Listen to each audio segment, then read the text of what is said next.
I want to share with you today a very passionate statement. I love music. I love everything about it. The boom, the taps, the hi-hats, the toe taps, everything about it. What music does for me is it gives me a semblance of calm and peace during times of stress and transition. Plato said that music is the moral law. He said that it's the soul of the universe. It gives wings to the mind, and it gives flight to imagination. It takes charm and gaiety and adds that to life and everything. I remember how music affected me when I lived in New Orleans. I stayed in Baronne, and right across the street from us was the Aloft Hotel. During the Mardi Gras season, it was lit up with purple and golds and greens. And down the street, watched this High School Musical band. You could hear the toes and taps and see the drum spins, and they were beautiful. The cadence was wonderful. And I remember during this cadence, and they were crossing down the street, and my wife turned to me in the most serious manner and said something to me that changed my song. She said, "I don't know if this is going to last." All I remember is that band continually traveling down that street. The cadence becomes more erratic, and the song starts to get softer and softer and softer, and then it stops.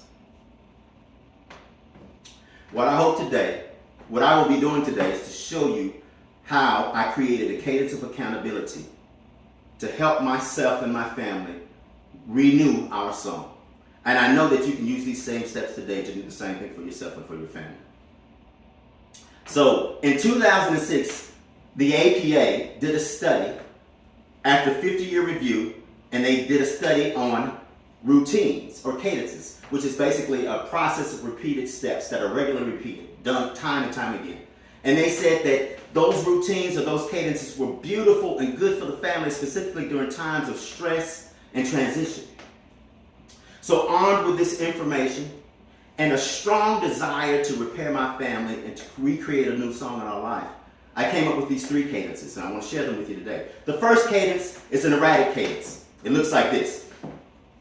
You wake up in the morning, that snooze button is going off, that alarm button is going off, you reach over, you hit that snooze. You roll back over, 5 to 10 minutes later, you hit that snooze again. You jump up, oh man, I can't even, you go try to brush your teeth, you get to work, you're late because you forgot your parking space, you run into the office only to find out that that report that was due 2 minutes from now, but you couldn't do it because you stayed up late to watch Game of Thrones. Now we all had to know what happened to Jon Snow. But in the end, this cadence, this erratic cadence, doesn't help your lifestyle. It provides you no security, and in fact, it puts in danger your stability and your basic needs for survival. The second cadence is the cadence or it's a mundane cadence, and it sounds like this.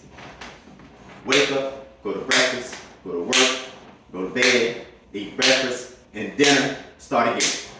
It says, wake up, go to breakfast, go to work, go home, eat dinner, go to bed, start again. Okay, let me stop. But you get the point. It's a cadence that basically has a really great sense of stability and foundational worth for you and your family. It creates security. Your survival needs are taken care of. However, the aspirations that you have in life aren't being met. That purpose that you know that you really truly want to achieve is not being met because the cadence is so basic and repetitive.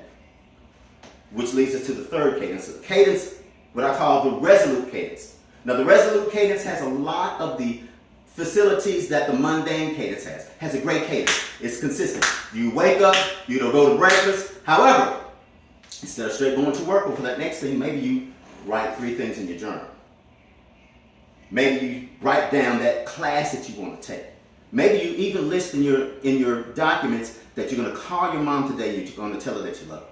You go to work, you go see your friends at work, and you say good morning to them when you walk into the office. You go get your workload, you delegate it right out to the people that you need to delegate it to, and now you're going to have a conversation with yourself about doing that thing that you know you should do to make yourself better. Or even still, you're going to leave the office and find that young intern, and you're going to help them grow with that one piece of knowledge that only you can deliver to them. You're going to go home, you're going to eat dinner, but not only are you going to eat it, you're going to help prepare it. You're going to have a conversation with the family. You're going to tell them that you love them by working with them and changing the cadence that you had from that mundane cadence. I identified my cadence as an erratic cadence. When my wife had that information or shared that information with me, I didn't even wake up on time. I would be rolling over, hitting that snooze so many times. There were times I didn't even bathe. Okay, well, I bathed today. I'm nice and clean. But to the point, I had to grow from that. I had to get up in the morning. I had to stop hitting that snooze. I had to develop that mundane cadence. Then after a while, I was able to at least meet the basic survival needs of myself and my family. I was able to graduate to that resolute cadence, where I discovered that there was more to life and things that I needed to do and to share, not only with my family, but the people around me. I began to grow. I began to develop. And I would add things to my calendar on a daily basis that would break up the same pulse of that mundane cadence and make it more resolute. So before I conclude, I'm going to challenge you. This is what I'd like for you to do. I want you to identify the cadence that you're living in now. If it's an erratic cadence, if it's a mundane cadence, or if it's a resolute cadence, and I want you to change one thing about it. The erratic cadence, you keep hitting that snooze, stop. Wake up. Don't try to do anything else, just wake up on time. Let's see what happens. If it's a mundane cadence and you got everything going consistently, let's break it up. Let's add one thing. Let's find that person who needs you and let's give them what they need during the course of the day. And if it's a resolute cadence, guess what? You think you got it going on? Add 2 more things to that. Go find a family member and teach them how to manage their own cadence. Whatever that one thing is that you can do, I challenge you to do that. Because remember, Plato said that music is the moral law. It is the soul of the universe. It provides wings to the mind, flight to the imagination, and charm and gaiety to life and everything.